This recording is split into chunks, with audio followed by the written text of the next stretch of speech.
پیارا رمضان میں پیارا وظیفہ اور ہمارے بہت ہی پیارے مولانا آزاد جمیل صاحب ہمارے ساتھ موجود ہیں. ہمارے بہت پیارے احمد رضا بھائی ہیں, شہری بھائی یہاں پر موجود ہیں, اور ہماری جو افطار ٹیبل ہے وہ لگنی شروع ہو چکی ہے, اور ہماری روزہ خوشائی کے ایک بچی بھی آ چکی ہے. بچے ہیں مجھے نظر نہیں آ رہا دور سے, اور ابھی جا کر ان سے بھی بات کریں گے.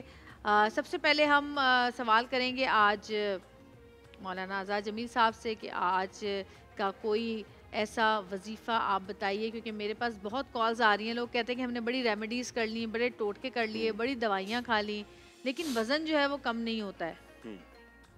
تو کوئی ایسا وظیفہ ہے جس سے وزن کم ہو جائے؟ بسم اللہ الرحمن الرحیم. جویریہ میری بہن, بے شک آپ کی یہاں پاکستان کی جتنی خواتین ہیں ان کی ایک اچھی رہنمائی اور نمائندگی آپ کر رہی ہیں.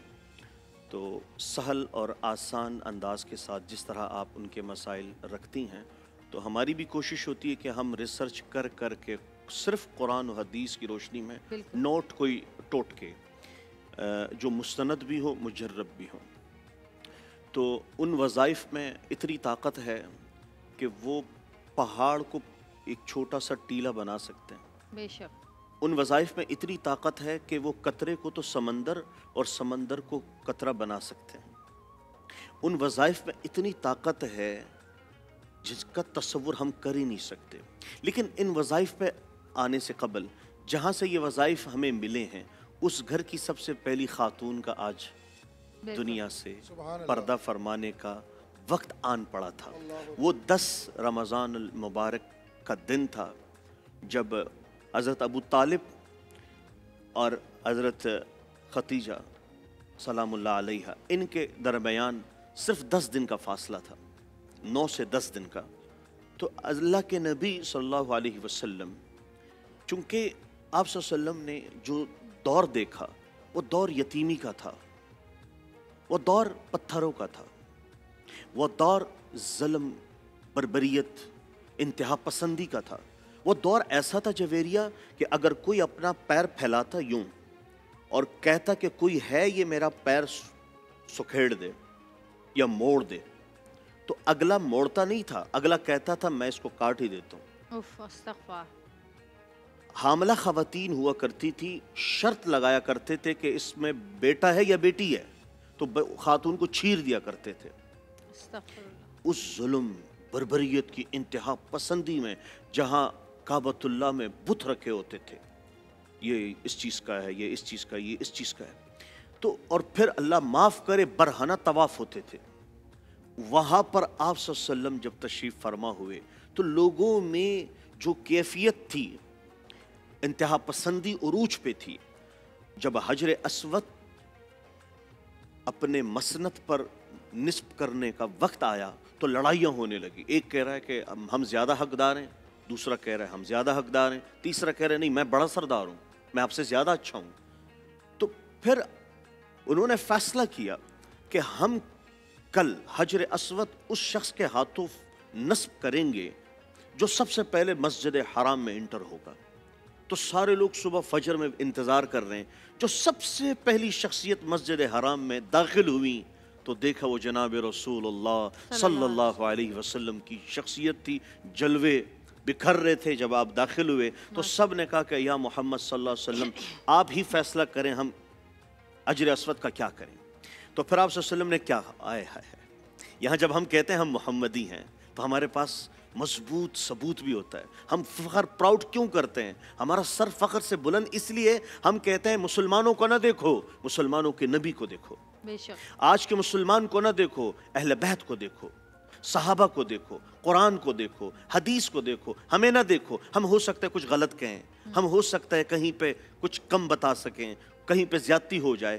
تو آپ صلی اللہ علیہ وسلم نے مساوات کا کیسے درس دیا. میم آپ نے کہا چادر لو, اس میں حجر اسود رکھا اور کہا کہ کون کون بڑے بڑے سردار ہیں. کہا یہ کہیں پکڑنے سارے کونے, سب نے کونے پکڑے, آپ نے بھی پکڑا اور حجر اسود کو نصب کر دیا. سبحان اللہ. تو آپ صلی اللہ علیہ وسلم نے فرمایا کہ مجھ پہ سب سے زیادہ احسان کرنے والی میری اہلیہ خدیجۃ الکبریٰ ہے۔ اور پھر حضرت علی کا فرمان ہے کہ پچھلی امتوں میں جو فضیلت اور مرتبت اور مقام کسی خاتون کو حاصل تھا وہ مریم تھی، حضرت عیسیٰ علیہ السلام کی ماں، اور ان کے بعد عالمین میں اب تک اور پھر آنے والی آخری خاتون تک جو عورتوں کی نمائندگی کرے گی اور جن پہ فضیلت حاصل ہوگی وہ سیدہ خدیجۃ الکبریٰ ہے۔ ان کو یہ اعزاز دیا، یہ شرف بخشا۔ اور آپ فرماتی ہیں کہ میری 20 خادمائیں ہوا کرتی تھی۔ جب آپ گھر میں کھانا بنانے کے لیے گھر سے باہر آ رہی تھی تو اللہ کے نبی صلی اللہ علیہ وسلم کے پاس جبریل آ گئے تھے، اور جبریل نے عرض کیا یا رسول اللہ، یہ جو خاتون آ رہی ہے نا، ان کا آسمانوں میں بڑا مقام ہے، یہ جو آپ کی اہلیہ ہے نا، یہ اللہ نے سلام بھیجا ہے۔ اللہ اکبر۔ اور اگر آپ مناسب سمجھیں، جبریل عرض کر رہے ہیں میرا بھی سلام عرض کرتے ہیں، اللہ اکبر۔ میرا بھی سلام عرض کرتے ہیں۔ یہ وہ خاتون ہے۔ حضرت خدیجۃ الکبریٰ جب آخری وقت میں جدائی دینے لگی نا، آپ کو بلایا کہ یا رسول اللہ، ہو سکتا ہے میں نے آپ کی صحیح خدمت نہ کی، اللہ اکبر، اللہ اکبر۔ میں نے آپ کا حق ادا نہ کیا، اللہ جس طرح آپ کا مقام تھا، جس طرح آپ کی مرتبت تھی، اللہ، میں شاید اس پہ پورا نہ اتر سکا، اللہ مجھے معاف کر دیجیے۔ اللہ اکبر۔ آپ روئے، آپ نے فرمایا کہ آپ نے حق ادا کر دیا خدمت کا، اور پھر کہ یا رسول اللہ عرض ہے، میں نہیں کہہ سکتی، فاطمہ کے ذریعے کہلوانا چاہتی ہوں، آپ اپنا جو جبہ ہے یہ مجھے دے دیں اور اسی میں مجھے کفن دے دیں۔ آپ صلی اللہ علیہ وسلم پھر آبدیدہ ہوئے اور فرمایا کہ تم تو جان مانگتی تو حاضر کر دیتا، یہ تو ایک لباس ہے، یہ تو ایک لباس ہے۔ تو پھر اللہ کے نبی صلی اللہ علیہ وسلم جب کوئی چیز ذبح کرتے، قربانی کرتے، تو سب سے پہلے آپ کی سہیلیوں کو پہنچاتے، یاد رکھا، اپنی بیگم کو یاد رکھا۔ اور کوئی آپ نے شادی نہیں کی، جب تک آپ حیات تھیں آپ کو وہ کبریٰ کا درجہ دیا گیا۔ تو جویریہ، درد ہوتا ہے سینے میں کہ ہم ایسی ماؤں کو یاد کر کے جن سے آج کا دن منسوب ہے، جن سے کوئی افضل خاتون ہے نہیں، ازواجہ امہاتہم، میری بیگمات آپ کی مائیں ہیں، تو ان کو یاد کر کے تو ہمارے وارے نیارے ہو گئے۔ تو یہ ٹرانسمیشن میں آپ نے بہت ہی خوبصورت ذکر کیا، اور میں وہ سوال بھی نہیں ضائع کرنا چاہتا۔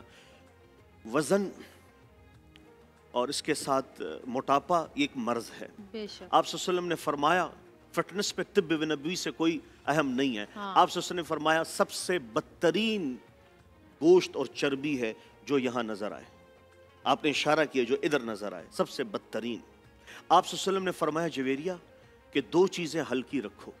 کہ یا رسول اللہ کیا کیا ہلکی رکھیں؟ کہ ایک پیٹ ہلکی رکھو اور ایک پیٹھ ہلکی رکھو۔ پیٹھ پہ مسئلے پیچھے نہ چھوڑو اور پیٹ ہلکا رکھو تاکہ زندگی آسان ہو جائے۔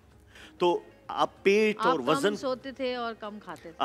پیٹ اور وزن کو کم کرنے کے لیے ایک وظیفہ ہے، آپ صلی اللہ علیہ وسلم کی روایات میں سے آتا ہے کہ سورۃ قریش لإیلاف قریش، روزانہ جو 70 دفعہ ورد کر لے، صبح فجر کے بعد یا جس وقت اٹھیں نیم گرم پانی میں شہد ملا کے، اور پھر 70 دفعہ سورہ لإیلاف قریش پڑھیں اور پھر اس پہ دم کریں اور وہ پانی پئیں، انشاءاللہ گارنٹی کے ساتھ آپ کا وزن کم ہوگا۔ کالر موجود ہے ہمارے ساتھ۔ ہیلو، السلام علیکم۔ السلام علیکم۔ جی وعلیکم السلام، کون بات کر رہے ہیں؟ میرا نام محمد حسین ہے اور میں پارا چنار سے بات کر رہا ہوں۔ جی جی کہیے۔ مولانا صاحب سے ایک سوال پوچھنا تھا۔ جی پوچھیں۔ اکثر یہاں پر آپ نے نیوز میں بھی دیکھا ہوگا کہ ہماری لیے جو سامان لایا جا رہا تھا کنوائی کے ذریعے، ان لوگ مسلمانوں نے ان کو لوٹا۔ اب اسی چوری کے سامان سے وہ لوگ روزہ بھی افطاری کرتے ہیں، سحری بھی کرتے ہیں، اور اس کے بعد وہ تراویح بھی پڑھتے ہیں۔ کیا ان کا روزہ ہوتا ہے بغن والوں نے جو ہمارا مال لوٹے ہے تاجروں کا؟ دیکھیں، اللہ کے نبی صلی اللہ علیہ وسلم نے ظلم زیادتی کو سخت ناپسند کیا، اور آپ صلی اللہ علیہ وسلم نے تردید بھی کی، عمل سے بھی تردید کی، اشارتاً بھی وضاحتاً بھی۔ تو مسلمان کا مال مسلمان پر حرام ہے۔ حجۃ الوداع کا خطبہ آپ نے نہیں پڑھا. اگر وہ مسلمان ہے, یہ تو دیکھیں وہ مسلمان ہے یا نہیں ہے, یہ تو دیکھیں. نام رکھ لینے سے, نعرہ لگا لینے سے, باتیں کر لینے سے کوئی مسلمان تو نہیں ہو جاتا. اگر عمل اس کا اسلام سے خلاف ہے تو بس آپ یہ کہیں کہ آپ صلی اللہ علیہ وسلم نے کیوں فرمایا کہ مسلمان کا مال مسلمان پر حرام, مسلمان کی جان مسلمان پر حرام, مسلمان کی عزت مسلمان پر حرام, اور مسلمان کی آبروریزی سب سے بڑا سود. یہ چند چیزیں کیوں کہیں؟ یہ جو کچھ حرمات ذکر کیے ہیں مسلمان کو تحفظ دینے کے لیے. آپ صلی اللہ علیہ وسلم نے فرمایا کہ اس پر اللہ کی لعنت ہو جس کے شر سے اس کا دوسرا پڑوسی محفوظ نہ ہو. آپ صلی اللہ علیہ وسلم نے تو اس پر شدید وعید کی اور شدید ناراضگی برہمی کا اظہار کیا. تو آپ کا جو سوال ہے کہ جو لوگ مسلمانوں کو لوٹتے ہیں پھر ان لوٹے ہوئے مال سے حج کرتے ہیں ان کا حج مردود ہے. جو لوگ ان مسلمانوں کے لوٹے ہوئے مال سے عمرہ کرتے ہیں ان کا عمرہ مردود ہے. جو مسلمانوں کے لوٹ, آپ صلی اللہ علیہ وسلم نے کیا مسجد زرار نہیں جلائی تھی؟ مسجد بنی ہوئی تھی, آپ نے کہا اس کو جلا دو. کیوں؟ وہ فتنہ کے لیے تھی. تو مسلمانوں کے لیے اللہ کے نبی صلی اللہ علیہ وسلم نے ایک زندگی ضابطہ حیات چھوڑا ہے. اگر ہم اس سے ہٹتے ہیں, مسلمان وہی ہے جو آپ صلی اللہ علیہ وسلم کی تعلیمات کا اور آپ صلی اللہ علیہ وسلم کی سنتوں کا اور مسلمان کے حقوق جو ہیں اس کا پابند ہے, اور نہ اس کے علاوہ جس کا بھی ہے اس کے لیے وہ ناجائز بھی ہے, حرام بھی ہے. جی احمد بھائی. گناہوں کی عادت چھڑا میرے مولا, گناہوں کی عادت چھڑا میرے مولا, مجھے نیک انسان بنا میرے مولا, مجھے نیک انسان بنا میرے مولا. جو تجھ کو جو تیرے نبی کو پسند ہے, جو تجھ کو جو تیرے نبی کو پسند ہے, مجھے ایسا بندہ بنا میرے مولا, مجھے نیک انسان بنا میرے مولا. مجھے تو خبر ہے میں کتنا برا ہوں, مجھے تو پتا ہے میں کتنا برا ہوں.